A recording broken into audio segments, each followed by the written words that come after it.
പുളയൻ എന്ന ഉഗ്രവസൂരിയായിരുന്നു.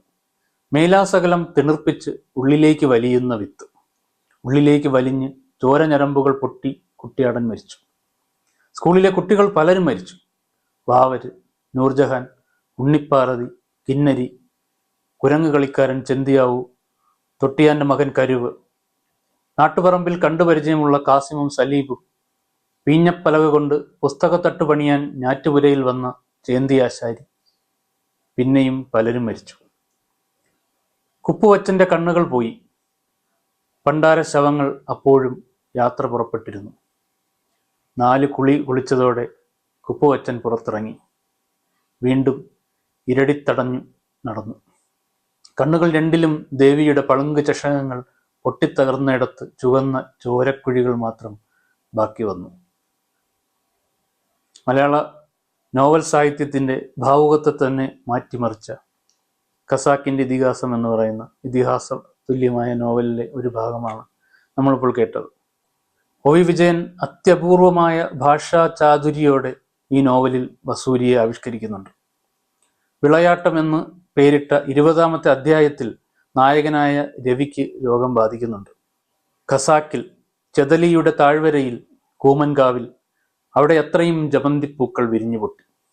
ആ മണവും കൊണ്ട് കിഴക്കൻ കാറ്റ് വീശി. വേനലിൻ്റെ രാത്രിയിലൂടെ പണ്ടാര ശവങ്ങൾ ചുമന്ന് പറയന്മാർ നടന്നു. അവരുടെ മുഖങ്ങളിൽ വസൂരി കലകളുടെ മേടും പള്ളവും ഉണ്ടായിരുന്നു. മാരിയമ്മേ, ഭഗവതി. ഖസാക്കുകാർ വസൂരിയെ നേരിട്ടത് ഇങ്ങനെയൊക്കെ ആയിരുന്നു. വിജയന്റെ ഭാഷയുടെ ഭംഗിയിൽ വസൂരി എന്ന മാരക രോഗം അതിൻ്റെ ഭീകരത മുഴുവൻ പുറത്തെടുക്കുന്നത് നോവലിൽ നമുക്ക് വായിക്കാൻ കഴിയും. എന്തുകൊണ്ട് ഖസാക്ക് നോവൽ സാഹിത്യത്തിൻ്റെ നെറുകയിൽ ഇപ്പോഴും തുടരുന്നു എന്നതിന് വസൂരി കൊണ്ട് തന്നെ വേറെയും ഉദാഹരണങ്ങൾ നമുക്ക് കണ്ടെത്താൻ കഴിയും. ഈ ഒരു ഭാഗം കൂടി ഒന്ന് കേട്ടു നോക്കുക.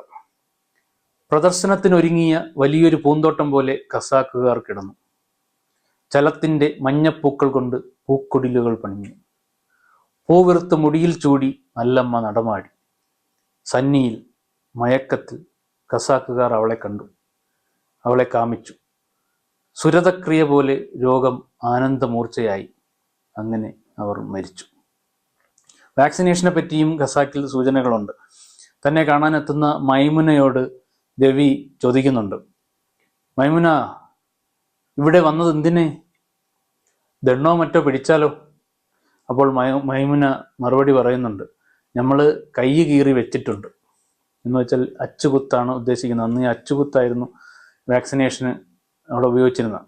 അതിനാണ് കൈ കീറി വെച്ചിട്ടുണ്ട് എന്ന് പറയുന്നത്.